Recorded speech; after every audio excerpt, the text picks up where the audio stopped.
Vanessa Hart was already 20 minutes late to her sister's engagement party when she took a wrong turn and ended up staring at a row of gleaming yachts rocking gently in the private Marina's harbor breeze.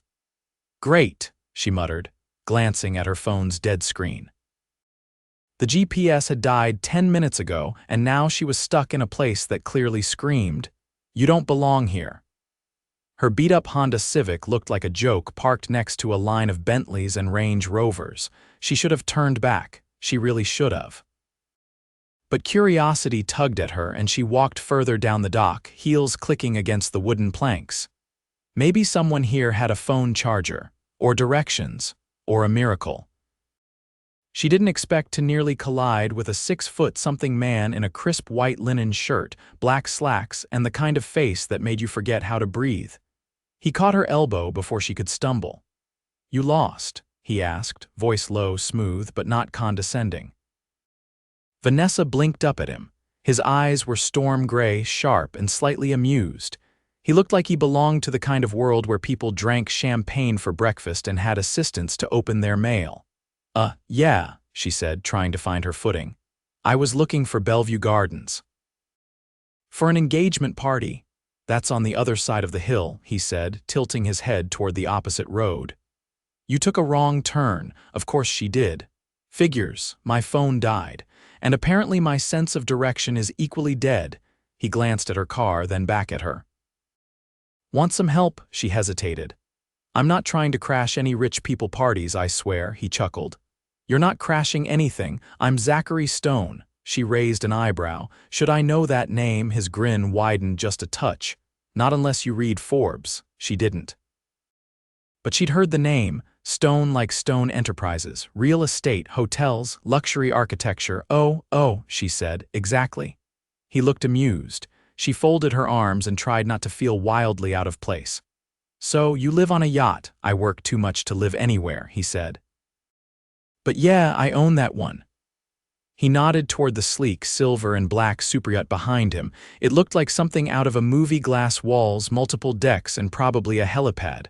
"Of course you do," she muttered. "You want a ride to Bellevue?" he asked suddenly. "It's 10 minutes by car." "I'll drive you." She hesitated. "You don't even know me." He raised an eyebrow. "You walked onto my dock, insulted my party, and told me I'm too rich. Pretty sure we're friends now." "I didn't say you were too rich." He was already pulling out a key fob and pressing a button. A black Aston Martin parked near the edge of the dock lit up. Her jaw dropped. "You're kidding." He opened the passenger door. "Come on, I'll drop you off." She hesitated for another second. Then, "Okay. But if you're secretly a serial killer, I'm jumping out." "I'd expect nothing less." The car smelled like leather and whatever expensive cologne he wore. He drove like he'd done this 1,000 times, effortless, confident, quiet. She tried not to stare at the way his hands gripped the wheel, or the way his jaw tensed when he focused. "So," he asked, glancing at her, "what do you do when you're not trespassing in private marinas?" She snorted. "Graphic designer, freelance, mostly for small businesses. Not exactly Forbes material, but I like it." "I like that," he said genuinely. "Takes guts to work for yourself." Vanessa blinked, not the response she was expecting. "You're not what I expected," she said before she could stop herself. He glanced at her again. "What you expect? Someone with a yacht and an Aston Martin to be, I don't know, cold, rude." "Boring," he laughed. "Sorry to disappoint." Bellevue Gardens appeared through the trees, elegant and sprawling, filled with fairy lights and music. He pulled up to the front drive and parked, ignoring the valet.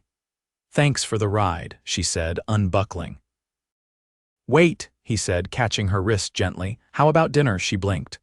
"What, dinner?" he said again, his voice low but steady. "With me, sometime this week." She stared at him. "Why?" His smile was soft, sincere this time.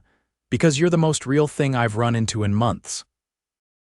And I'd like to see what it's like to be around someone who doesn't care about my bank account." Vanessa's heart thudded in her chest. She nodded slowly. "Okay, one dinner." He let go of her wrist. "I'll pick you up Thursday." She gave him her address and climbed out. Her legs felt wobbly as she walked up the steps to the party. She didn't look back. But he did. From the car, Zach watched her disappear into the crowd.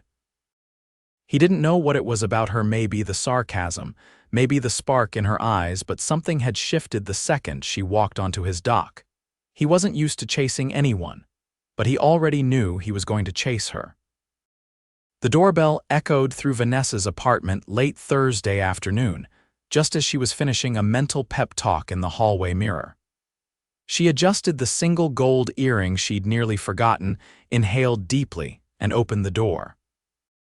Zach stood there in a tailored navy jacket over a slate gray button-down, his hair slightly tousled like he hadn't tried too hard. But it was the expression in his eyes that caught her off guard, focused, quiet, like she was the only thing worth seeing on the street. "I thought about calling," he said, offering a single white rose wrapped in brown paper, but it felt better to show up. She took the rose, caught off guard by the simplicity of it. "It's beautiful. Figured you'd get enough red ones from people trying too hard." He glanced past her shoulder. "Are you ready?" She grabbed her purse. "Lead the way." Outside, a sleek black Maybach waited by the curb. This time the driver stepped out and opened the door with a nod. Vanessa hesitated. "You said you'd drive." Zach looked amused. "I do, just not all the time. Besides, I like talking to you more than watching the road." She climbed in, instantly enveloped in buttery leather and the subtle scent of cedar and something citrusy. She glanced at him once the door clicked shut. "So where are we going?" "Somewhere quiet." "You'll see." They didn't talk much on the ride. The silence wasn't awkward.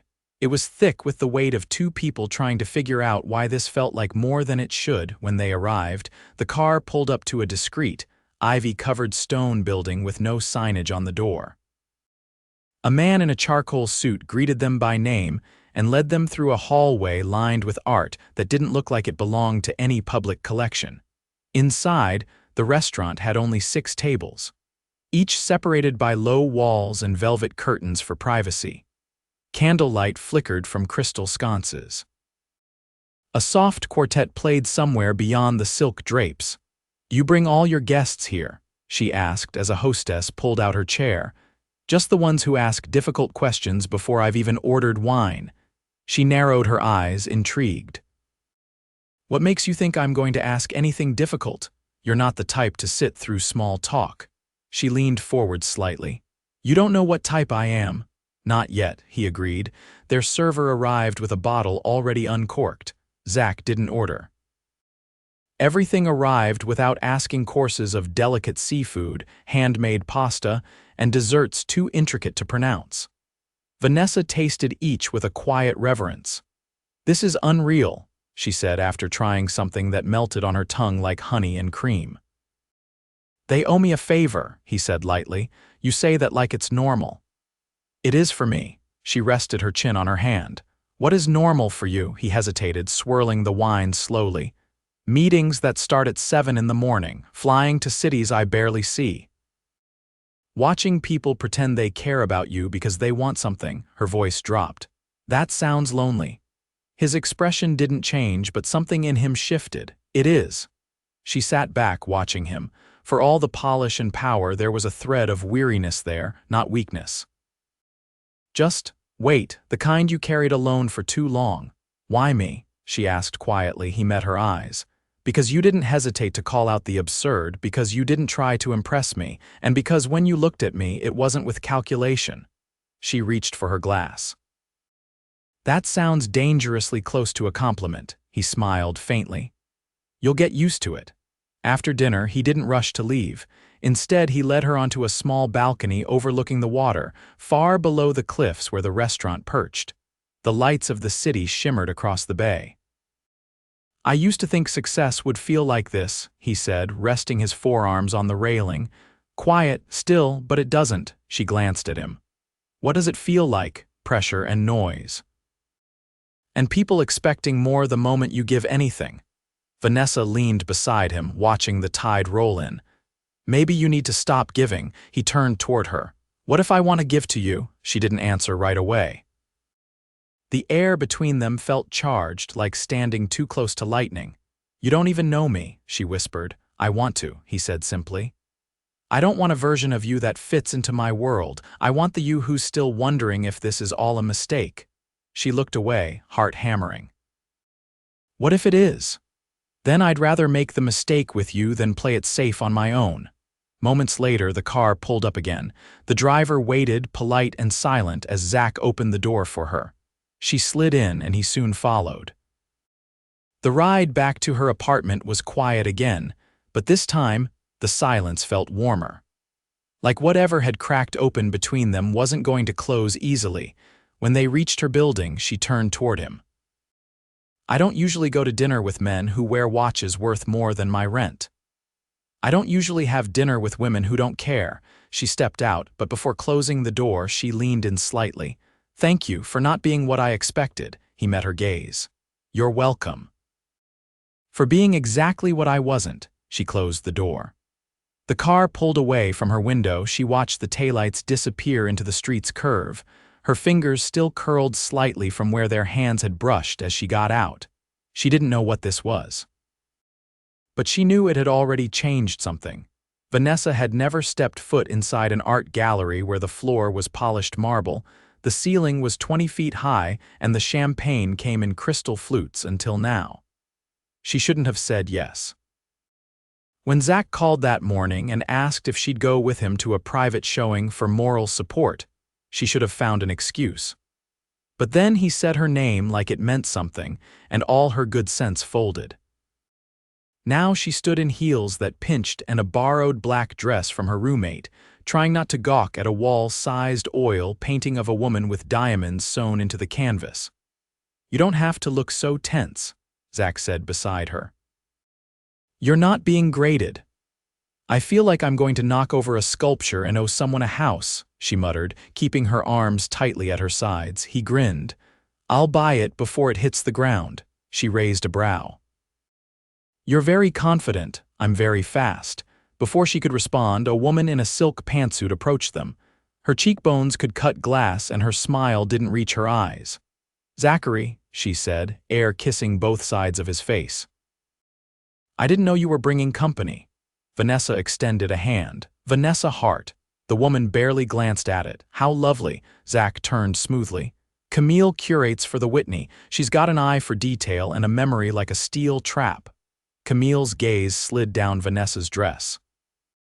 Clearly, not every guest got the memo about the dress code. I didn't, Vanessa said, calm, but I've always liked rewriting rules anyway. Zach's mouth twitched with amusement, but he didn't interrupt. Camille gave a tight smile and walked off. You know she's going to Google me later, right? Vanessa asked once they were alone again. Let her. He reached for a second glass from a passing tray and handed it to her.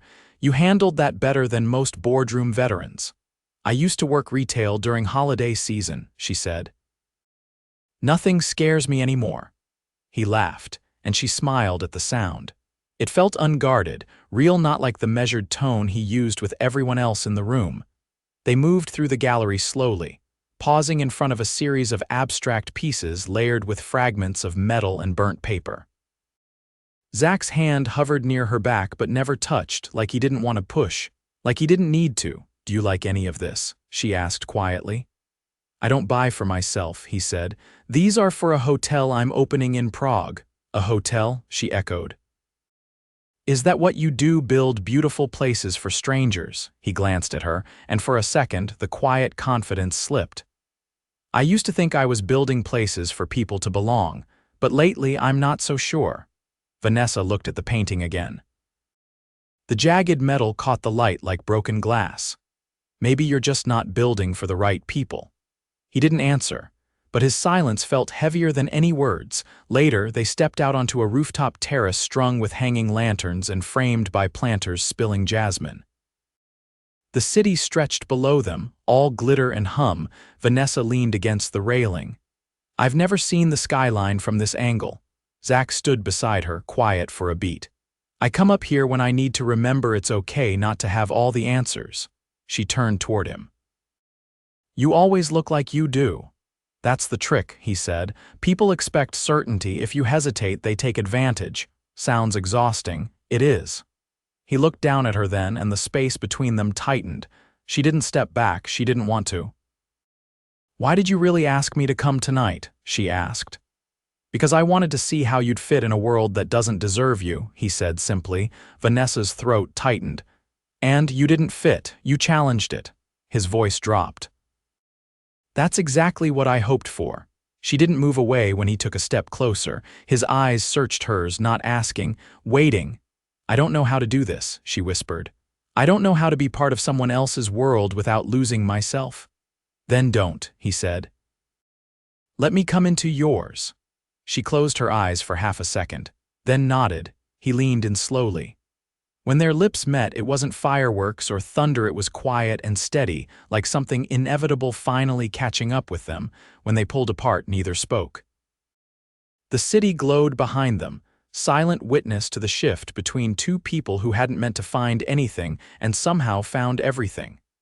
Vanessa stood on the marble balcony of Zach's penthouse, barefoot, the hem of her linen pajama pants whipping in the breeze. The skyline stretched endlessly before her, lit with the amber haze of early morning. She hadn't meant to fall asleep there last night on the oversized couch in his living room, curled under a cashmere throw while he read aloud from an old poetry book he claimed he never let anyone touch. But she had, and now the city was waking up beneath her feet like a secret only she had been allowed to witness. Behind her, she heard the clink of porcelain. I made coffee, Zach said, his voice still rough with sleep. Didn't know how you take it, so I tried to guess. She turned and took the mug he offered. You guessed right. I'm a fast learner. They stood in silence for a moment, the kind that didn't ask to be filled. The air between them felt easier now, like it had settled into something that didn't need to be named to be real. I should head back soon, she said, though she made no move. You could stay. She met his eyes. Zach, I know, he said, lifting a hand. I'm not trying to rush anything, I just don't like the idea of this ending when the sun comes up. She took a careful sip. It doesn't have to end, but I need to know what this is. Not just what it feels like at night or on rooftops or in galleries where no one knows who I am. He leaned against the balcony railing, the wind catching his shirt. It's not a game, Vanessa. I'm not trying to impress you. For once, I'm not trying to win anything. Then what are you doing? I'm trying to be honest, he said. With myself. With you. I've spent years building things that look good from the outside. But you're the first person who's ever made me want to actually live inside one of them. Her throat tightened, but she kept her voice steady. You say that like I'm supposed to just believe it. You're not, he said. You're supposed to feel it. She looked out over the city again. I do. That's what scares me. Later that week, he invited her to a foundation gala he was hosting downtown, a formal affair at a century-old opera house, the kind of event that usually made her skin crawl. But when she stepped into the grand entrance hall, wearing a midnight blue gown she'd hesitated to accept when it arrived earlier that day with a handwritten note, she didn't feel out of place. She felt seen. Zach met her at the bottom of the sweeping staircase, dressed in a black tuxedo with no tie, his collar open just enough to remind her that he wasn't like the others in that room. He offered his arm, and she took it without hesitation. You look like you were made for this, he said, leading her through the marble foyer. Don't get used to it, she replied. I still don't know which fork is for what. You're holding the only thing I care about. She glanced down, his hand in hers. Inside, the event was a swirl of string quartets, champagne towers, and whispers behind manicured hands. But Vanessa didn't flinch. She listened, observed, and when Zach introduced her to a board member from one of his recent development projects, she asked questions no one else thought to ask. Is it true the new towers displaced over 70 families? She asked, her voice low but firm. The man sputtered. Zach didn't interrupt. He just watched her with something that looked dangerously close to awe. When they stepped away, she turned to him. You're not going to tell me to tone it down. I'm going to ask you to come to the next board meeting, he said. I need someone in the room who doesn't flinch at the truth. She blinked. You're serious? I've never been more. Back at the penthouse that night, she stood by the window, heels in one hand and her earrings tucked into the other. Zach poured 2 glasses of wine and joined her. You know, she said, when I took that wrong turn at the marina, I thought I was walking into a mess. You did, he said. Me, she laughed. You're not a mess, maybe a little dented, but not broken. He stepped closer, gently taking the heels from her hand and setting them aside. I've been waiting a long time to feel like I could stop running, he said. And then you showed up, looking like you didn't know what you'd walked into, but refusing to pretend you belonged in a world that never asked your permission. Her chest tightened. Zach. What are you doing? He reached behind him, pulled something from his jacket pocket and held it out, not a ring, a key, to the yacht, he said. To the one place that's always been mine, and now I want it to be ours. Vanessa stared at it. You're serious? I've never let anyone live in my space, not really, but I don't want to go back to empty decks and silent mornings. I want to wake up with you stealing the covers and making fun of my perfectly folded socks. She took the key slowly, her fingers brushing his. You're not asking me to move in. No, he said, I'm asking you to choose something with me, a future that doesn't come with a map, one where we both get to build it from the ground up. She stepped closer, her heart thudding. And if I get lost again, I'll come find you, he said. Every time. When she kissed him, it wasn't rushed or uncertain. It was steady, grounded, like the tide meeting the shore after a long storm. Outside, the city pulsed with life. Inside, they stood in the quiet certainty of something real, something neither of them had planned, but both of them had finally stopped running from. And this time, there wasn't a single wrong turn in sight. Vanessa adjusted the collar of her blazer as she stepped into the towering glass building that housed Stone Enterprises. The receptionist greeted her by name, something that still felt surreal, and directed her to the top floor. She had barely stepped off the elevator when Zach appeared, sleeves rolled to his elbows, phone tucked under one arm. Thought I told you not to outdress the executives, he said. I'm not here to blend in, she replied, brushing past him into the conference room. He followed with a grin. That's why I keep inviting you back. She set her laptop on the massive table. Are we really doing this? We are. He handed her a folder. The new community initiative, you're leading it. Vanessa flipped through the proposal. This is your entire downtown redevelopment project. Correction, he said. It's ours now. You're giving me full creative control. I'm giving you a seat at the table because that's where you've always belonged. She looked up sharply. Don't say that unless you mean it. I mean every word. He stepped closer, lowering his voice. And I'm done building things that don't have your signature on them. Later that evening, Vanessa stood in the middle of the yacht's main deck, surrounded by soft golden lanterns suspended above long tables covered in hand-painted place cards and fresh magnolias. It wasn't a party, it was a celebration. The launch of their new partnership was being toasted not with press releases or champagne towers, but with a dinner for the local families whose voices they'd centered in the project. A little girl pulled at Vanessa's sleeve. Are you the lady who made the new park happen?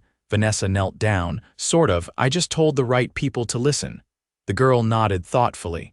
It's got swings and real grass, Vanessa smiled. Then it sounds like we did something right. Zach approached, a quiet pride in his eyes as he watched the exchange. When the girl ran off, he handed Vanessa a glass of wine and nodded toward the railing. They love you. She leaned against the polished wood. They don't love me. They love being heard. I just helped make the microphone louder. You did more than that. You changed the way I see everything. She turned toward him. Even the way you see your business, especially that. He reached into his pocket and pulled out a small velvet box. But that's not what I want to talk about tonight, her breath caught. Zach.